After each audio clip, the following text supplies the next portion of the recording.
আমার কথা শুনতেছেন, সবটা হ্যাঁ, শুনবেন। হ্যাঁ। আচ্ছা, দরজা মুক্ত হয়ে গেছে অর্থাৎ এই অর্থে যে তসলিমা নাসরিন ফিরে এসছে এবং তসলিমা নাসরিনকে সম্বর্ধনা জানানো হচ্ছে, অর্থাৎ প্রত্যাবর্তনের পথ। এবং যারা ডাকছেন ওই ওসমান মল্লিক, তিনি কোন দলে আমি দেখতে যাইনি, তিনি আমাকে ডেকেছেন, আমি সেখানে গেছি। কারণ তসলিমার আমি পৃথিবীতে 30টা ভাষায় তার একটা লেখা অনুবাদ হয়, এখনও তিনি বাংলায় লিখে যান।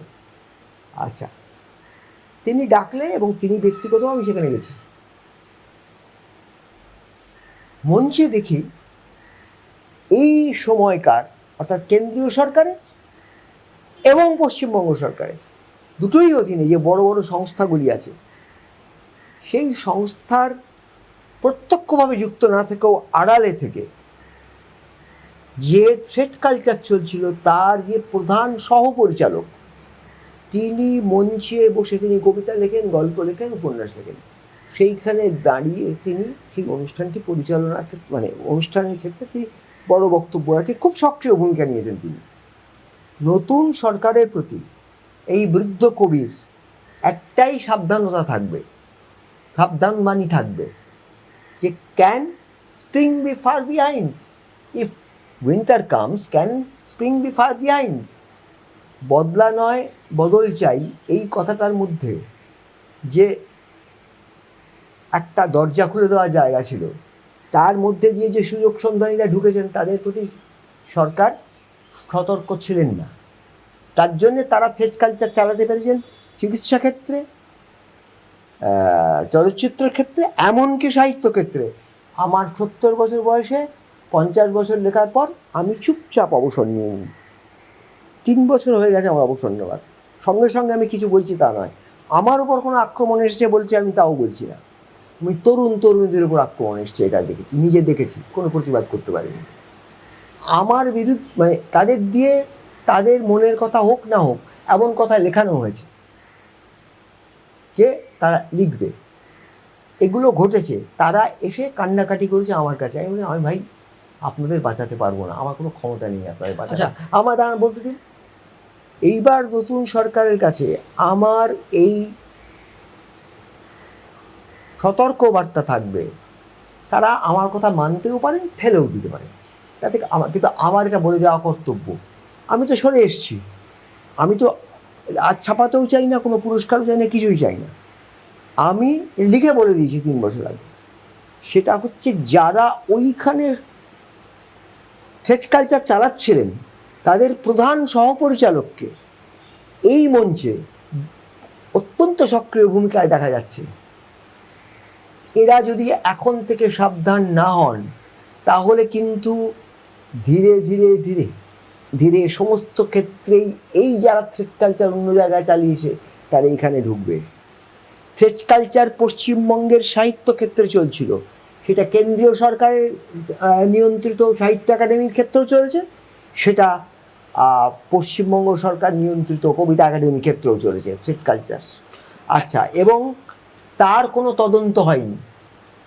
সুতরাং নতুন সরকারকে এটা ভেবে দেখতে হবে যে কাদের আমরা জায়গা দিচ্ছি। আমি এটা এখন প্রচার হবে যে জয় গোস্বামী এখন জায়গা চাইছেন। সম্প্রতি আজকেই সকালে আমার স্ত্রীর কাছে একটা ফোন এসেছিল, একজন খুব নাম করা সাংবাদিক, তিনি বলছেন জয়ের একটা মঞ্চ চাই। তিনি খুব বড় সাংবাদিক হতে পারেন, কিন্তু তিনি এটা বোঝেন না, একজন মানে এটা বোঝা তার পক্ষে সম্ভবও নয়। যে কবিতা লিখতে চায়, কবিতা নিয়ে ভাবতে চায়, যে জ্ঞান সঞ্চয় করতে চায়, তার সবসময় মঞ্চ লাগে না। কোনো সময় যথেষ্ট মঞ্চ আমি পেয়েছি, তিনি সেটা বোঝেননি। আমার স্ত্রীকে ফোন করে বলেন জয়ের একটা মঞ্চ চাই, তাই সেই জন্যে তার এইটা তিনি বলেছেন। এই সাংবাদিক হিসেবে খুব বড় মঞ্চ চাই না। আমি এই সরকারের কাছে কোনো পদের জন্যও বলছি না, আমি বলছি একজন অবসরপ্রাপ্ত, সে তার অভিজ্ঞতা থেকে বলছে, সে 2014 সাল থেকে সে 10 বছর দেখার পর, সে প্রায় 9 বছর দেখার পর সে অবসর নিয়েছে। যে সেই সমস্ত মানুষ যারা থ্রেড কালচার চালিয়েছেন তাদের কেউ কেউ অত্যন্ত প্রাধান্য পাচ্ছেন এই তসলিমার মঞ্চে। এদের সম্পর্কে যদি এই সরকার এখনো পর্যন্ত সতর্ক না হন তাহলে থ্রেড কালচার কিন্তু ঢুকতে আরম্ভ করবে নানা দিক দিয়ে।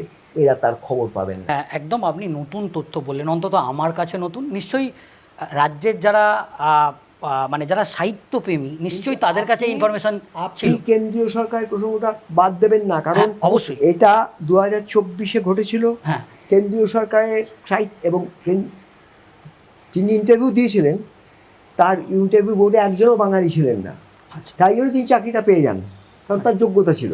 কিন্তু বাঙালিরা যখনই এটা জানতে পারলেন তখনই তার চাকরিটা আর থাকলো না। আচ্ছা, এই প্রশ্নটা ধরে আমি একটা প্রশ্ন করব।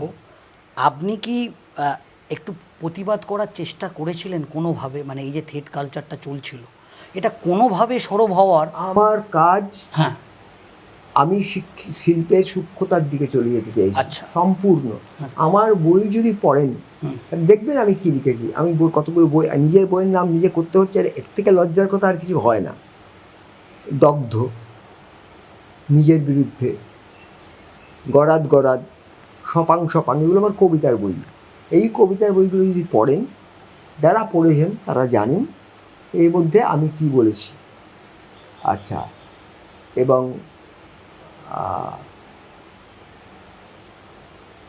আমার কাজ কবিতার একদম বিষয়ে কথা বলা, কারুর বিরুদ্ধে গিয়ে নালিশ করা নয়। একেবারে তাই। এবং কবিতার মাধ্যমে আরেকজন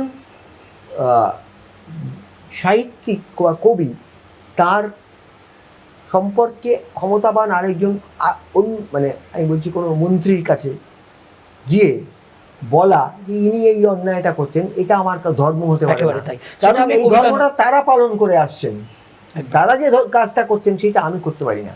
এবং আপনি সেটা কবিতার মাধ্যমে, আমি তরুণ তরুণীরা এই থ্রেড কালচারের শিকার হচ্ছেন, হয় তারা গিয়ে দলে দলে সেখানে যোগ দিচ্ছেন, সেই ভয়কে স্বীকার করছেন, আর কেউ কেউ সেই ভয়কে স্বীকার করতে না পেরে নিজেরা সরে যাচ্ছেন। আচ্ছা, হয়তো অন্য কোনো প্রকাশকের কাছে চলে গেলেন, কিংবা একেবারে লেখা ছাপানো বন্ধ করে দিলেন।